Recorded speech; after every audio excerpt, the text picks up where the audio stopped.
네, 하겠습니다. 안녕하십니까? 오늘은 2015학년도 기출문제를 풀어보도록 하겠습니다.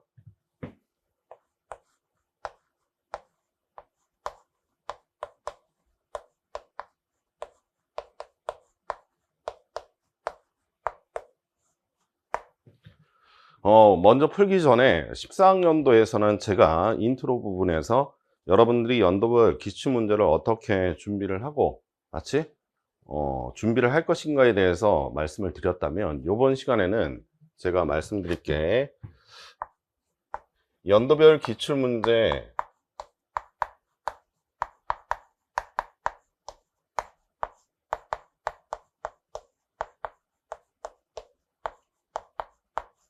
활용이에요. 활용. 문제를 갖다가 활용을 하는 방안이에요. 활용 방안.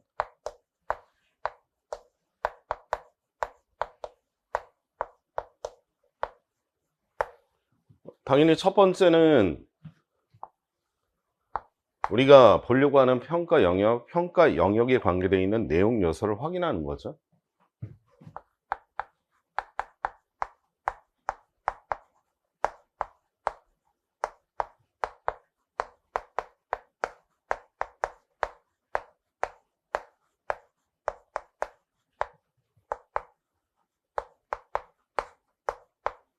이게 제가 말씀드린 것처럼 일종의 뭐가 된다? 체크리스트예요.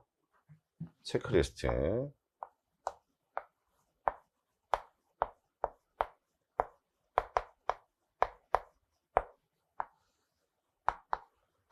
두 번째는 출제 빈도예요. 그렇죠?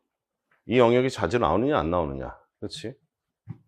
그래서 영역적으로 내용상으로도 중요한데 출제도 빈도가 높다. 그러면 그거는 무조건 자주 연습을 해야 돼. 그러니까 그거는 항상 나오는 영역이니까 1년, 한 달을 갖다가 기준으로 한다면 적어도 2번 이상은 계속 확인하고 넘어가야 된다. 어떤 식의 어떤 방식으로 시험 문제가 나오든 이 문제 영역 꼭 나오는 거니까 머릿속에서 잊혀지면 안 된다고. 우리가 알아도 이렇게 될 게, 대표적으로 침전 평형의 체계적인 평형의 있어리 처리와 같은 것들은 항상 준비를 해놔야 돼. 그 손만 떼면 어떻게 돼? 감이 무뎌지죠. 지금 우리가 분석을 갖다가 해봤지만 분석 문제 풀 때 어떻게 해? 멍해진다고. 오래간만에 해보면. 그러니까 출제에 관계돼서 반드시 많이 나오는 영역들을 확인하고 그거에 따라서 공부 스케줄을 이 자주 나오는 영역 위주로 여러분들이 공부를 주안점 있게 해야 돼요. 알겠죠? 전체 영역 한번 쭉 본다. 그거는 무의미해. 알겠지? 세 번째입니다. 이제 이걸 가지고 여러분들은 뭘 해야 되느냐? 직접적으로 답안지 작성을 해봐야 돼요. 답안지 작성.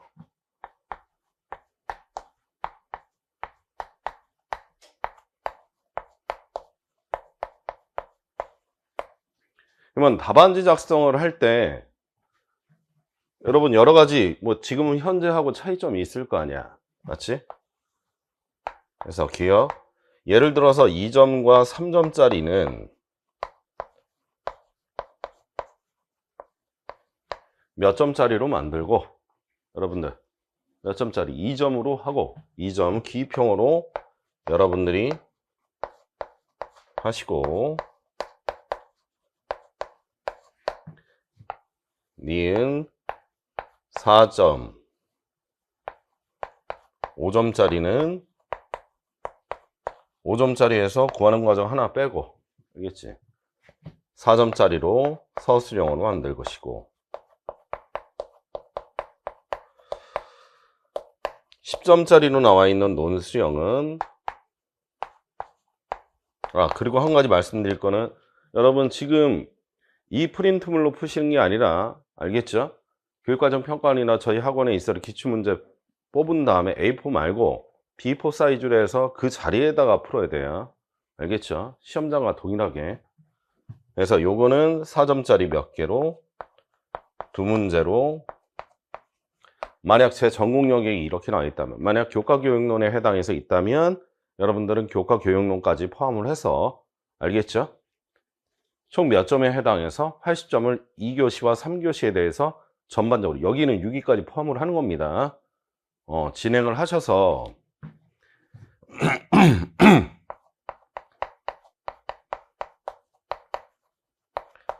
답안 작성을 반드시 하셔야 돼. 이때 답안 작성에 해당해서는 지금 현재 26학년도 출제 형태로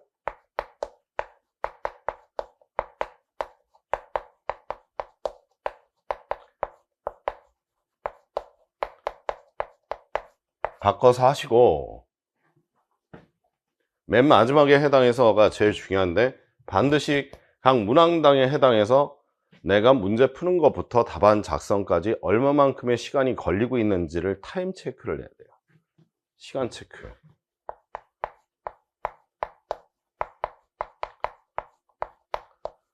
그래서 이 시간 체크를 처음 풀었을 때 얼마가 걸렸다, 문제 푸는 시간 얼마, 딱 보면서 적으면 되잖아. 답안 작성할 때 얼마가 됐다 하면 되겠죠. 중간에 그 시간들은 여러분 이거를 풀로 하지 마시고 중간중간에 멈춰서 얼마 기록, 알겠죠? 또 기록, 그 과정을 한 다음에 맨 마지막에는 시간을 처음부터 끝까지 해당해서 원스톱으로, 알겠죠? 논스톱이 되겠지? 논스톱으로 뭐해? 쫙 하는 거는 나중에 하세요. 알겠죠? 그래서 시간 체크에 해당해서 각 문항당에 얼마만큼의 시간이 소요가 되고 있는지를 갖다가 하시기 바랍니다. 알겠죠? 이때 하나 더 부탁을 드리고 싶은 거는 여러분들의 있어의 심리적인 상태. 내가 어떤 특정력이 나왔을 때 특정적인 영역이 나왔을 때 심리적으로 많이 흔들린다고 한다면 그거를 꼭 체크를 해놔야 돼요. 알겠지? 그래서 나의 있어의 심리 상태를 꼭 뭐 해놔라? 체크를 하라. 이 문제 나오면 갑자기 가슴이 쿵 하고 떨어지더라. 아니면 이 문제를 보면 갑자기 짜증이 나더라. 아니면 이 문제를 갖다가 보면, 알겠지? 문제를 보기도 싫더라. 아니면 멘붕이 오더라. 이런 것들을 갖다가 가지고 계셔야 돼요. 그런 대표적인 경우가 뭐냐면, 들어봐. 어떤 특정 영역에 대해서 알러지가 있는 경우. 특정 영역에 대해서. 알겠지? 이렇게 나타나는 것은 특정 영역일 수도 있고요.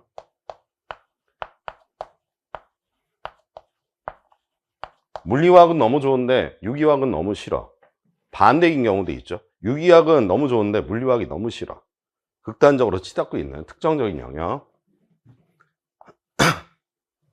두 번째가 더 심각한데 문제 유형이에요. 어떤 영역에서든 이런 형태 문제 유형이 나오면 난 무슨 말을 하는지 모르겠다. 문제 유형.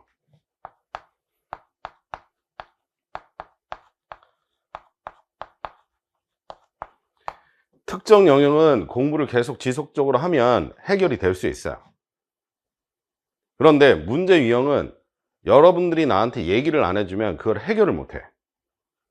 그러니까 왜 안 되는지를 갖다가 옆에서 왜 이렇게 접근했는지 보면 거의 대부분 다 뭐에 해당해서 안 되느냐? 자료 해석이 안 돼요. 자료 해석이. 그러니까 이론적인 배경은 돼 있는데 자료를 읽는데 자료를 여러분들이 보는 눈이 많이 본 경험이 없잖아. 그러니까 중구난방으로 본다고. 알겠지? 자료는 제일 중요한 거는 거기서 뭐야? X에 관계돼서 Y에 어떤 변화가 일어나는지에 대한, 맞지? 그 계통을 갖다가 보라는 얘기 아니야. 그렇지 않아? 그런데 낸더가 이게 뭔 소리를 하는 거야? 특히나 그래프가 아니라 뭐로 나와 있는 문제, 표로 나와 있는 문제. 그러면 전부 다 뭐로 바꿔야 돼? 그래프로 바꿔서 해. 그러면 그 그래프를 담고 있는 이론적인 배경이 뭐야? 그것만 브릿지를 해주면 되는 거 아니야. 그렇죠? 그래서 문제 유형에 특히나 자료 해석과 같은 영역들에 해당해서 여러분들이 반드시 점검을 해 놓으셔야 돼. 내 약점이 뭔지를 밝혀야 문제를 해결할 수 있는 거 아니야. 이미 기출되어 있는 거고 답도 어느 정도 알고 있고 개념도 어느 정도 알고 있는데 이 문제를 내가 외워서 풀고 있는 건지 아니면 내가 꼼꼼하게 문제를 읽어가면서 문제를 풀고 있는 건지. 그래서 절대로 여러분들은 연도별 기출을 하실 때는 절대 하지 말아야 될 게 뭐냐, 그냥 선입견 아니면 선지식을 통해서 이건 이거야, 그러니까 외우고 있는 거 그냥 쓰려고 하지 말라 이 말이야. 읽어보시고 똑같이 시험장에서 경우가 있을 때 그 시간이 얼마만큼 걸리는지를 확인해 보려고 하는 과정이기 때문에, 그런데 알고 있는 내용이야. 그러면 자신감 있게, 맞지? 문제를 해결할 수 있겠죠. 제일 중요한 거는 이렇게 해서 우리가 얻고자 하는 거는 뭐냐면 자신감이에요. 전반적인 영역에 어떤 유형이 나와도 나는 틀릴 수 있는 문제 있겠지. 그러니까 자신감이 있다는 것과 내가 모든 문제를 다 해결한다라고 하는 거는 차이점이 있는 거야. 내가 문제를 갖다 딱 접근했는데 이 주어진 시간 안에 이 문제를 해결하기가 좀 어려울 것 같아. 그러면 자신감하고는 관련이 없잖아. 맞지? 분별력이 생긴단 말이지. 나는 어찌됐든 75점 이상에 대한 점수만 맞으면 되는 거잖아. 아니면 시험 문제가 대단히 어려웠다고 한다면 70점 이상만 맞으면 되는 거잖아. 그 흔들림이 없는 관점을 만들기 위한 거야. 알겠어요? 그냥 나 여태까지 처음부터 끝까지 공부 다 했으니까 나 시험 잘 봐서 합격할, 이러한 막연한 수험 준비는 의미가 없어. 알겠지? 그래서 우리는 이거를 통해서 자신감을 갖다가 확보할 수 있다는 장점도 있지만, 내가 앞으로 시험에 응시를 할 때 시험장에서 뭐 할 수 있다? 체계적으로 할 수 있다는 거야. 알겠지? 그래서 체계적인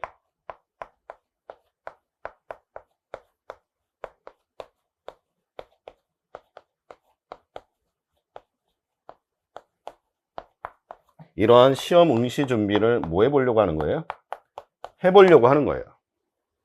그쵸? 이게 우리에 해당해서 지금 하려고 하는 목적이야, 지금. 그치? 그래서 기출문제 다 풀었다고 해서 자만심 가질 필요 없지만, 그렇다고 해서 새로운 유형이 나왔다고 해서 떨 필요 없고, 맞지? 내가 확보해야 될 점수를 지금 주어져 있는 문제에 해당하고 있는 난이도와, 알겠지? 출제되는 방식에 따라서 내가 현명하게 판단한 다음, 그 다음에 뭐 해야 돼?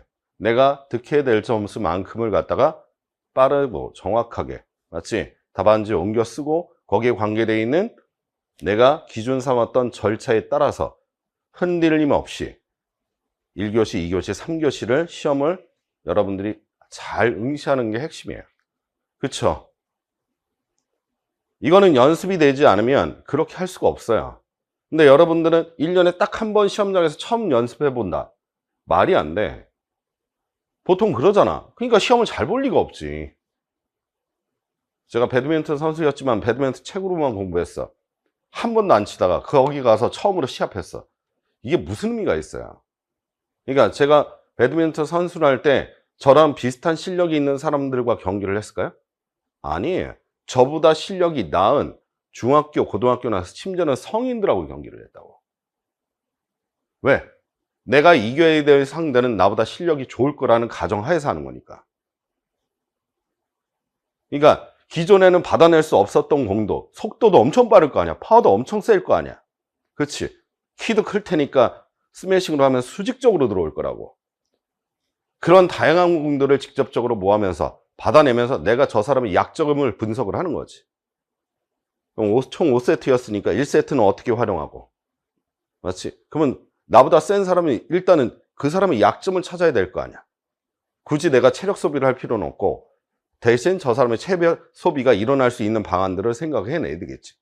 이런 것처럼 실전을 방불케 하는 여러분들 준비가 있었을 때 이제 실력들이 시험장에서 자기 실력으로 안정감 있게 나타난다고.